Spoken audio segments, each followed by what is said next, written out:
Hi friends, ఈరోజు ఈ వీడియోలో ఏపీ రాష్ట్ర వ్యాప్తంగా మూడవ ఉచిత గ్యాస్ సిలిండర్కు సంబంధించి శుభవార్త రావడం జరిగింది. బుకింగ్లు ప్రారంభమయ్యాయి.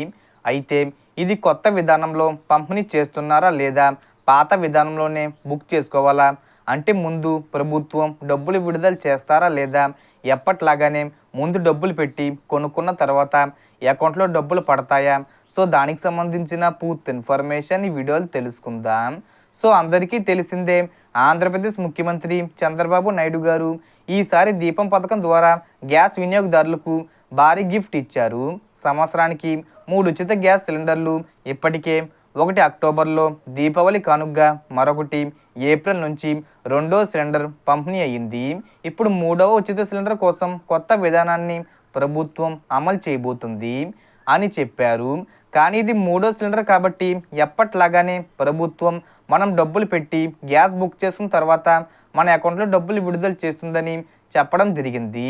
కొత్త విధానం ఏదైతే ఉందో, అంటే మీరు గ్యాస్ సిలిండరు బుక్ చేసిన తర్వాత ప్రభుత్వం మీ డిజిటల్ వ్యాలెట్కు లేదా బ్యాంక్ ఖాతాకు డబ్బులు సబ్సిడీ రూపంలో డిపాజిట్ చేస్తుందని చెప్పారు కదా, ఆ విధానాన్ని త్వరలో ప్రారంభిస్తామని చెప్పారు. సో ప్రస్తుతం ఎప్పట్లాగానే మీరు ముందు డబ్బులు పెట్టి గ్యాస్ బుక్ చేసుకుంటే ఆ తర్వాత ప్రభుత్వం డబ్బులు నేరుగా మీ ఖాతాలో విడుదల చేస్తుంది. సో ఆగస్ట్ నుండి నవంబర్ వరకు ఈ మూడవ ఉచిత సిలిండరు బుక్ చేసుకోవచ్చు. ప్రస్తుతం బుకింగ్లు కూడా ప్రారంభమయ్యాయి. మీరు బుక్ చేసిన 2 డేస్ తర్వాత డబ్బులు మీ ఖాతాలో పడతాయి.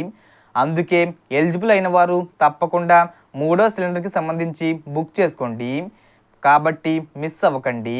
సో మనకు వచ్చిన ఇన్ఫర్మేషన్ ఫ్రెండ్స్, మీకు ఈ వీడియో నచ్చితే లైక్ చేయండి, షేర్ చేయండి అండ్ సబ్స్క్రైబ్ చేసుకోండి. Thanks for watching.